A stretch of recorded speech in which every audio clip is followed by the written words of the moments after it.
لله وحده والصلاة والسلام على من لا نبي بعده. میرے عزیز دوستو، بات یہ ہے کہ جس ماحول میں آدمی کا اکثر وقت گزرتا ہے اس کے اعتبار سے اللہ رب العزت اس پر اس لائن کی فکریں کھول دیتے ہیں، اور جس ماحول میں اکثر وقت نہیں گزرتا اس لائن کی فکریں اور اس لائن کی کے تقاضے، اس لائن کے امور اس سے چھپا لیے جاتے ہیں. سمجھتے تھے تم زمیندار سے پوچھو تجارت کیسے ہوتی ہے، نہیں بتا سکتا. تم تاجر سے پوچھو کہ مظاہرہ کیسے ہوتا ہے، نہیں بتا سکتا، اس لیے کہ وہ اس کا مشغلہ ہی نہیں ہے. اس کا مشغلہ ہی نہیں ہے. اسی طرح اس کام میں صبح شام ایک فکر پر عملے کا مجتمع رہنا ایک مدت کے بعد جا کر کام سے مناسبت ہوگی. میں نے بات غور کیا کہ صرف کسی کا کلام پر قدرت حاصل ہو جانا، کسی کو کلام پر قدرت حاصل ہو جانا، اس کا اس کام سے قطعاً کوئی تعلق نہیں.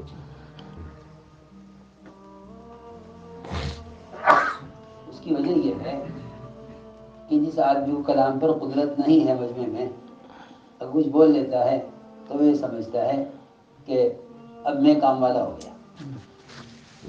حالانکہ ساری شریعت میں کلام کو اتنا ہی دخل ہے جتنا سارے جسم کے مقابلے میں زبان کا جسہ یا زبان کا ٹکڑا ہے. کلام کو اتنا دخل نہیں ہے اس کام میں جتنا مزاج اور فکر کو دخل ہے.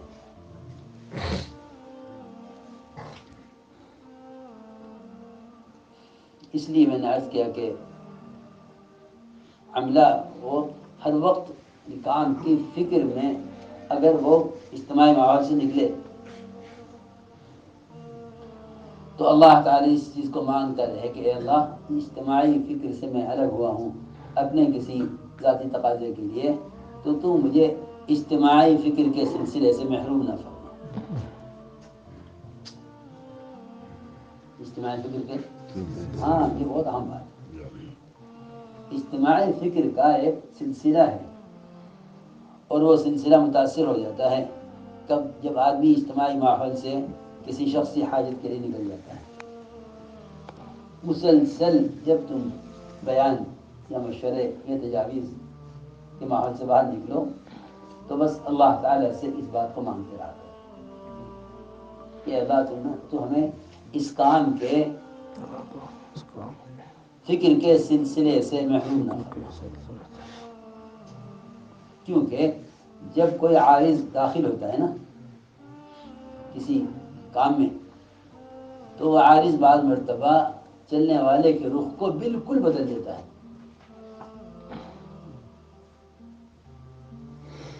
اس کے رخ کو میں تو بیان پڑھ رہا تھا، بیان فرما رہے کہ جو گاڑی رفتار سے چل رہی ہوتی ہے نا، جتنی گاڑی کی رفتار تیز ہوگی اتنی ہی ذرا سی چوک پر تباہی زیادہ ہوگی.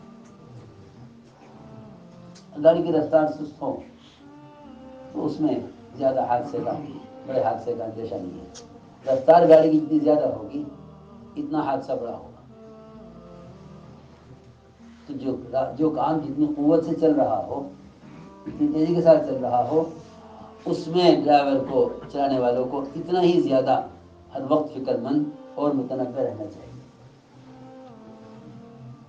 کیونکہ ذرا سی چوک سے جو نقصان ہوگا وہ اس سواری کی سرعت اور اس کی تیزی کی وجہ سے ہوگا.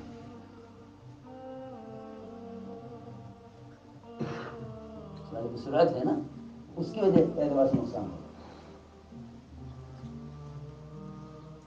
ورنہ بیل گاڑی چلتی ہے، بوگی چلتی ہیں چوپاؤں کی، کوئی خطرہ نہیں. رفتار اتنی دھیمی ہے جیسے حادثے کا اندیشہ نہیں. ہلکا وین سیدھ ہے پرانے میں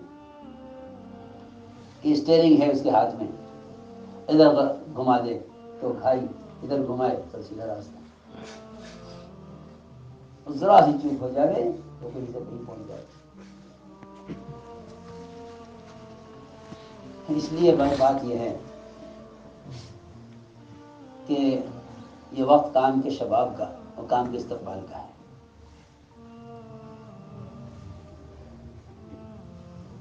وقت کام کے شباب کا، کام کے استقبال کا ہے۔ اس وقت ہمارا سب کا اس کام کے اعتبار سے قرآن اور سنت کو اور صحابہ کرام کی سیرت کو آگے رکھنا اور تھامنا استقبال کے زمانے میں ابتدائی اور اعراض کے زمانے سے کہیں زیادہ ضروری ہے۔ اعراض کا زمانہ حالات کے اعتبار سے گرچہ خطرناک ہو، لیکن اعراض کا زمانہ استقبال کے زمانے سے زیادہ خطرناک نہیں ہے۔ استقبال کا زمانہ بہت خطرے کا ہے۔ کام کرنے والوں سے حالات میں ایسی چیزوں کا مطالبہ کیا جائے گا جو ان کے کام کے بالکل منافی ہوں گے، ان کے کام کے بالکل منافی ہوں گے، اور وہ مصلحت کے طور پر ان چیزوں کو قبول کر لیں گے وقتی حالات کی وجہ سے۔ بعض مرتبہ ایسے حالات پیش آ جاتے ہیں، کام کرنے والے یہ سوچتے ہیں کہ اگر اس وقت یوں کر لیا جائے تو یہ وقتی مشکل دور ہو جائے گی۔ ہم سمجھتے تھے کہ وقتی فائدے تمہیں ابدی اصولوں سے ہٹا نہ دیں۔ وقتی فائدے تمہیں ابدی اصولوں سے ہٹا، بنیادی اصول ہیں کہ تمہیں ان سے وقتی فائدے ہٹانا دیں۔ اور ہم تو فرماتے تھے کہ مسالے تو پیسنے کی چیز ہے۔ دیکھو میں صاف طور پر عرض کرتا ہوں کہ اگر ہم کسی ظاہری اور وقتی چیز کی وجہ سے بے اصولی کر بیٹھے تو غیبی نصرتوں کا جو وعدہ ہے وہ مصالح پر نہیں ہے۔ غیبی نصرتوں کا جو وعدہ ہے وہ مصلحت پر نہیں ہے، بلکہ صحیح بات کی پر جمنے اور استقامت پر ہے۔ صحیح بات پر جمنے اور استقامت کے ساتھ ہو جاتی ہے۔ اور یہ جو ہے حتی اتاہم نصرنا، کہ یہ تو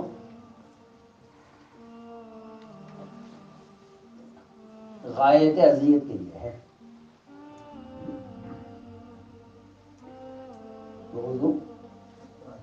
وَأُوذُوا حَتَّى أَتَاهُمْ نَصْرُنَا، انہیں ان کے کام سے ہٹانے کے لیے اذیت کی انتہا کر دی گئی۔ تو جو انتہائی اذیت ہے وہاں سے ابتدائی نصرت ہے۔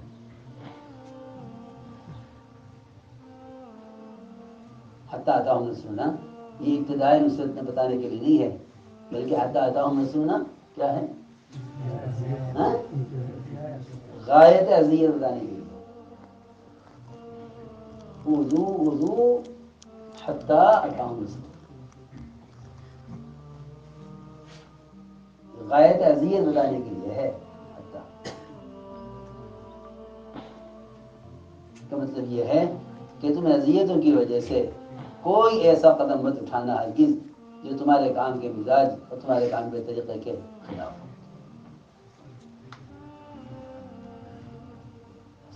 تیرا کام ہے، جیسے بھی حالات آتے رہیں گے، حالات تو میں کیا بتاؤں، حالات تو کی حیثیت تو درخت کے سائے سے کم نہیں، درخت کے سائے سے زیادہ نہیں۔ ادھر کا ہوگا ادھر کو سایہ ہوگا، پھر ادھر کو آئے ہوگا ادھر کو سایہ ہو جائے گا، ختم ہو جائے گا۔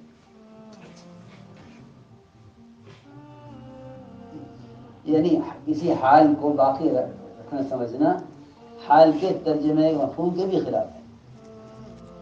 حال کا مفہوم یہی ہے ما یحل، جو اس سے باقی رہنے نہیں۔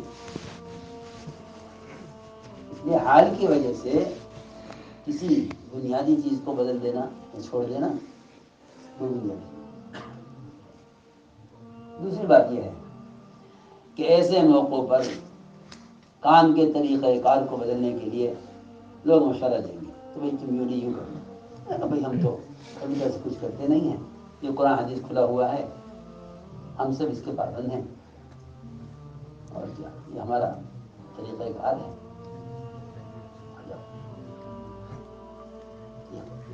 یہ کرنا ہے، کھلا ہوا ہے کام۔ اللہ کا بہت بڑا فضل ہے، مجھے اس بات سے اطمینان ہے، اللہ کا فضل اب تک کی کوشش سے عوام بھی سمجھ چکے ہیں کام کا طریقہ کار کیا ہے، اور اللہ تعالیٰ نے فضل سے، محض اپنے فضل سے اس کی عملی شکل اللہ نے فضل سے قائم کر دی۔ اب اگر کوئی سے اختلاف رکھے تو وہ شخصی اختلاف ہے، اس میں اختلاف نہیں، لیکن یہ اس کام کا اعجاز ہے۔ ہمارے صاحب اللہ سے بات طے کرا چکے تھے کہ میرے کام کرنے والے غلط پر مجتمع نہیں ہوں گے، اور کوئی شخصی رائے تو رکھتا ہے تو رکھے، اور کسی کی رائے کی وجہ سے اس سے اختلاف کرنا، اس کا احترام نہ کرنا، یہ بڑی بیوقوفی کی بات ہے۔ احترام کرو سب کا اور کام کرو، اور اپنے کام کو اپنی ذات سے پیش نہ کرو، ورنہ اسے ذاتی اختلاف پیدا ہوتا ہے۔ کام کو اپنی ذات سے پیش نہ کرو، اس سے ذاتی اختلاف پیدا ہوتا ہے۔ کام کو سرے سے پیش کرو، کام کو سیرت سے پیش کرو، صحابہ کی سیرت کو باعتبار دعوت کے بیان کرو، باعتبار صحابہ کرام کے معاملات، معاشرے، اخلاق کے تو بہت کچھ بیان کیا گیا، لیکن صحابہ کو دعوت کی کے طریقہ کار کے اعتبار سے ان کی سیرت کو بیان کرو، تو اس کی افادیت سامنے آئے گی، اور اسی پر اللہ کی مرضی آئے گی۔ تو کام الحمدللہ عملی طور پر اس جگہ پر آ گیا ہے، اور یہ بات حقیقت ہے کہ جب تک کوئی چیز تحریر میں یا تقریر میں رہتی ہے اس وقت تک وہ ظاہر ہو سکتی ہے، جب تک کوئی چیز تحریر ہوتی ہے اس وقت تک وہ ظاہر ہو سکتی ہے، لیکن جب کوئی چیز عمل میں آ جاتی ہے، اور کسی چیز کا عمل میں آ جانا ہی اللہ تعالیٰ کی طرف سے مقبولیت کی دلیل ہے، اللہ کی طرف سے مقبولیت کی دلیل یہ ہے کہ کوئی چیز عمل میں آ جاتی ہے، جو چیز عمل میں آ جاتی ہے وہ اس کے قبولیت کی دلیل ہے، اس کی قبولیت کی دلیل ہے۔ اس لیے میں عرض کر رہا تھا کہ بھائی اپنے کام کے طریقہ کار کو صحابہ سے، اپنے جماعتوں سے بیان کرتے رہو، اور ان سے مزید عملی محنت کراتے رہو، اور اگر بھائی کوئی اختلاف کرے تو ہماری ذمہ داری یہ ہے کہ ہم اس کو مطمئن کریں، تو سمجھائیں کہ دیکھو بھائی یہ چیز یہاں ہوئی ہے۔ ہمارے مفتی العابدین صاحب رحمۃ اللہ علیہ رائمنڈ میں ایک مرتبہ مشورہ ہو رہا تھا، ایک صاحب نے ایک بات پر کوئی اشکال کیا، صاحب کہنے لگے کہ ہم کسی کے اشکال سے متاثر اس لیے نہیں ہوتے کہ ہم اس کو اس چیز سے ناواقف سمجھتے ہیں، ہم معترض کو ناواقف سمجھتے ہیں، اور جو آدمی ناواقف ہے اس سے لڑنے کی ضرورت نہیں ہے، بلکہ اس کو واقفیت کرانے کی ضرورت ہے، ناواقف ہے اس کو بتاؤ جو ہے۔ تو فرمانے لگے کہ ہم اس لیے مطمئن ہیں کہ ہم ایک نظر اوپر دیکھتے ہیں، ایک نظر نیچے دیکھتے ہیں، تو آج صاحب کہ سر اوپر نیچے دیکھنے کیا مطلب ہے؟ کہنے کہ اوپر سیرت میں دیکھ لیتے ہیں اور نیچے ان دونوں کا پیٹوں کو دیکھ لیتے ہیں، وہاں جیسا منصوبہ کر۔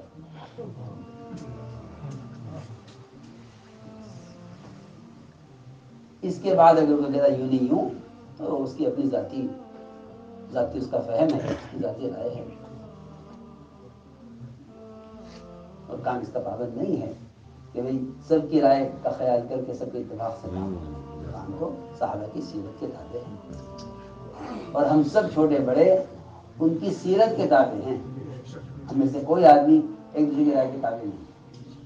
سب خلاف. امام اوزاعی فرماتے تھے، بلکہ امام شعبی فرماتے تھے کہ جو چیز تمہیں صحابہ سے ملے اسے لے لینا، اور جو اس کے بعد والوں سے ملے اس کو نفرت کے ساتھ چھوڑ دینا. نفرت کے اس کو چھوڑ دینا، نفرت کے ساتھ. جو چیز تمہیں صحابہ کے علاوہ کسی سے ملی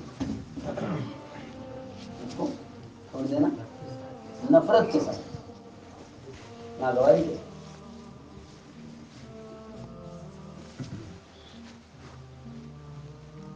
اور دیکھو آپ ضرور پڑھیں، قرآن پڑھیں، حدیث پڑھیں، لیکن اس بات پر ضرور غور کریں کہ اس دعوت کا طریقہ کار دور نبوت میں کیا تھا.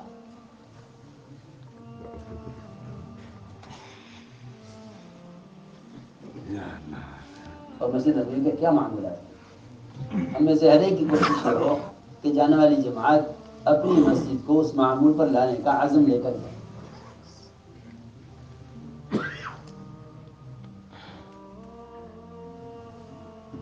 موسیٰ کی بات یاد آتی ہے. ہم ایک کے اوپر دیکھتے ہیں سیرت میں کیا ہے اور یہ کیا کیا ہے. موسیٰ فرماتے تھے کہ میں حضرت کا بیان سنتا تھا، لکھتا تھا، اور جا کر حضرت کے بیان کے مفہوم کو سیرت میں تلاش کرتا تھا. کبھی ایسا نہیں ہوا کہ حضرت کی کوئی ایک بات بھی ایسی ہو جو ہمیں براہ راست سیرت میں نہیں حوالے بیان نہیں کرتے.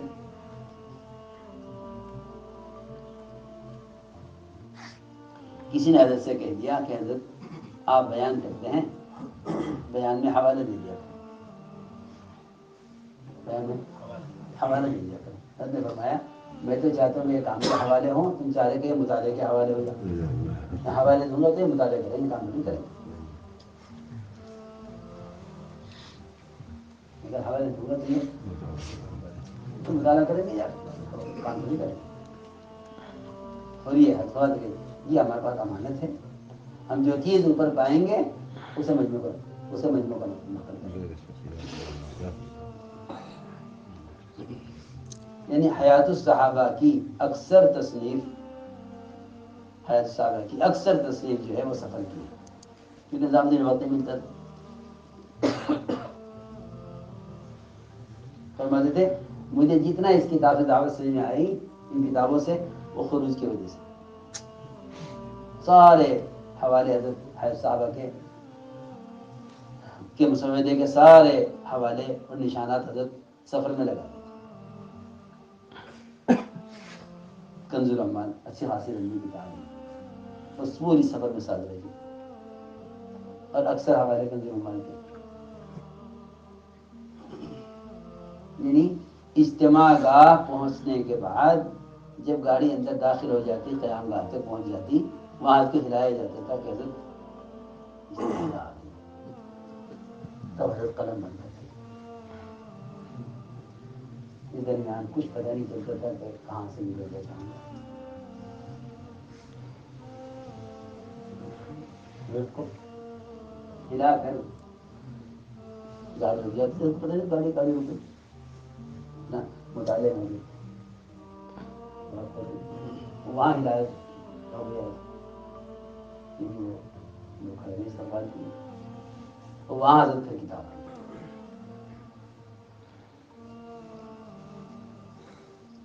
بات صاف صاف لکھ گئی. دیکھو اس کام کی کہ جو اصول اور جو طریقے سیرت میں ہیں وہ جب تک نکل کر نہیں. حضرت صحابہ خروج پڑھنے کے لیے کہتے ہیں کہ تم خروج صحابہ پڑھو تو تمہارے کام خروج کی وجہ سے صاحب سمجھ میں آ گئی.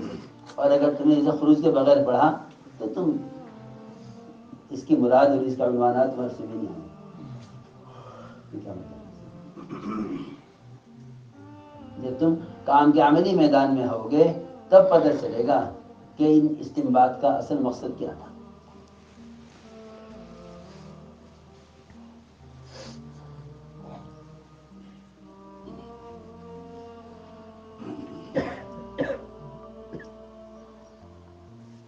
اب سب کی اجتماعی ذمہ داری ہے کہ آپ سے کوئی بھی یہ کہے کہ بھائی یوں چھوڑ دو یوں کر لو، یوں کر لو تو ہمارا کام تو ہے نہیں۔ صحابہ کی سیرت یوں ہے یوں کرتے۔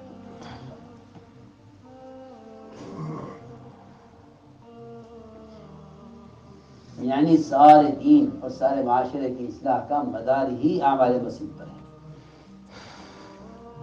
اس کا ہمیں رکھنا ہے۔ وہ تو امت کے مسجد سے بکھر جانے کی وجہ سے دین جو ہے میں امت میں انتشار اور دین میں اطمینان پیدا ہوا، ورنہ بنیاد یہی ہے، تعلیم کی بھی اور تربیت کی اور تعلق مع اللہ کی بنیاد ہی ہے۔ سب سے زیادہ اللہ کے قرب کا راستہ ہے یہ۔ اگر ساری امت کو اللہ سے جوڑنا ہے تو ہمیں گشتوں کے ذریعے ایک امتی کو مسجد سے جوڑنا ہوگا، اس لیے کہ اگر جبرائیل کو اللہ تعالیٰ کا قرب اس سوال پر سب سے زیادہ ملا ہے کہ مسجد کون سا، زمین کا کون سا ٹکڑا اللہ تعالیٰ کو محبوب ہے، کون سا مبغوض ہے، اس سوال پر جو قرب اللہ تعالیٰ کو یہاں جبرائیل کو ملا وہ اس سے پہلے بات کبھی نہیں ملا، پہلے بات کبھی نہیں ملا۔ یہ عالم نے سوال کیا کہ بتائیے کون سا زمین کا کون سا ٹکڑا اللہ تعالیٰ کو محبوب ہے، کون سا مبغوض ہے، آپ کو اس کا علم نہیں تھا، آپ نے جبرائیل سے کہا اللہ سے پوچھ کے بتاؤ، تو پوچھ کے آئے اللہ تعالیٰ سے، آ کر کہنے لگے کہ اس سوال کی وجہ سے، حالانکہ کتنے سوالات ہیں قرآن بھرا بڑا سوالات ہیں، لیکن آج اس سوال کی وجہ سے جو قرب مجھے ملا ہے اللہ تعالیٰ کا، اس سے پہلے کبھی نہیں، اس سے پہلے کبھی نہیں۔ سوچو کسی جب مسجد کے خیر البقاع ہونے کے سوال پر اتنا قرب مل گیا تو جو لوگوں کو دعوت دے کر اس میں لاویں گے انہیں کتنا قرب ملے گا،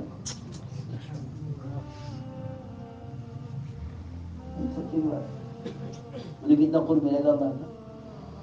تو اتنا قرب ملا جبرائیل کو صرف پوچھنے کی وجہ سے، اتنا پوچھ کے بتا دو کہ مسجد کا زمین کا کون سا حصہ اللہ کو محبوب ہے، کون سا محبوب ہے۔ آپ حضرات اپنے عمل مجمع کو اس طرح آمادہ کریں کہ بھائی ہمارے گشت کا موضوع یہی ہے کہ اللہ تعالیٰ کی زمین کے مبغوض علاقے سے، نفرت کے علاقے سے لوگوں کو اٹھا کر اللہ تعالیٰ کی محبوب جگہ مسجد میں جائیں۔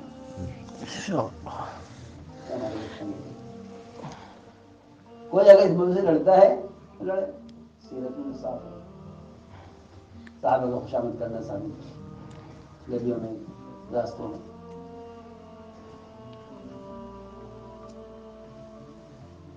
میں یہ بات اس لیے عرض کرتا ہوں کہ بھائی بعض مرتبہ آدمی سوچتا ہے کہ بھائی چلو کام کم ہو زیادہ ہو مگر اختلاف نہ ہو، کیا بات ہے، یہ کیا بات ہے؟ ہاں یہ ہے کہ اپنا کام کرو، یکسوئی کے ساتھ کرو، امانت سمجھ کر، اور جنہیں معلوم نہیں ان کو ہر ممکن سمجھاؤ، اکرام کرو، احترام کرو، قرب پیدا کرو، ایک بار نہیں 100 بار ملاقات کرو، سمجھاؤ، سمجھاؤ۔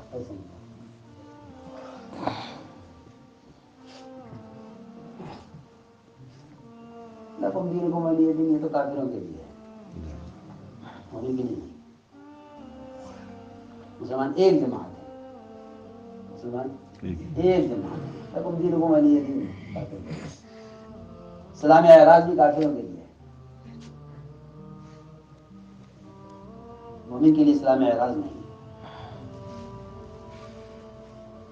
اب ایمان والوں کے لیے سلام اعراض کا استعمال کرنے لگے اور سلام جاہلہ کو مسلمانوں پر چسپاں کرنے لگے، یہ انتہائی غلط ہے، انتہائی غلط، یہ امت کی تفریق کا سبب ہے،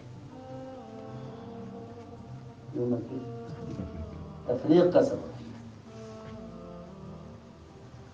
تمہاری بات سے اختلاف کرے تو چھوڑ دو، تمہاری بات سے اختلاف کرے اسے اپنی بات سمجھاؤ،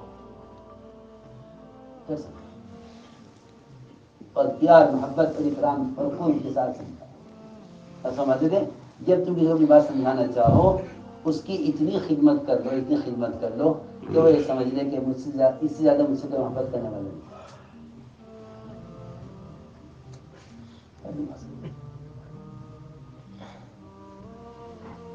بعض دفعہ لوگ اپنے ذہنوں میں ایسی غلط فہمیاں لے کے بیٹھے رہتے ہیں کہ ایک ملاقات میں وہ ساری کی ساری غلط فہمیاں سب ختم ہو جائیں.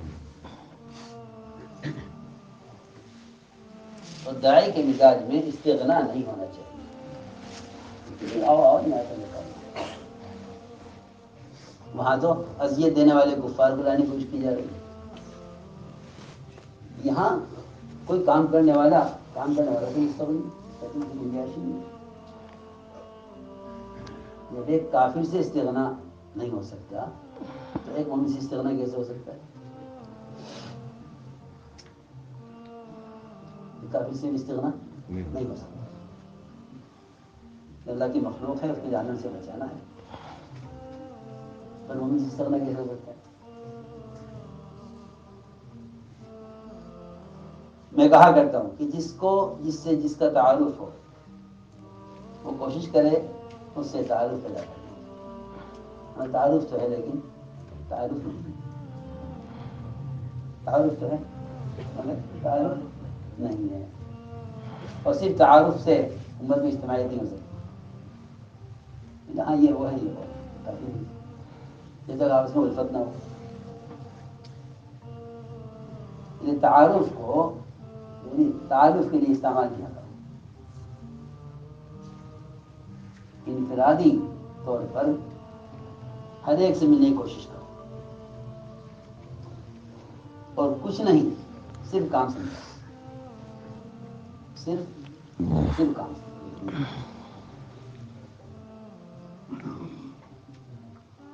اور امید ہے کہ انشاءاللہ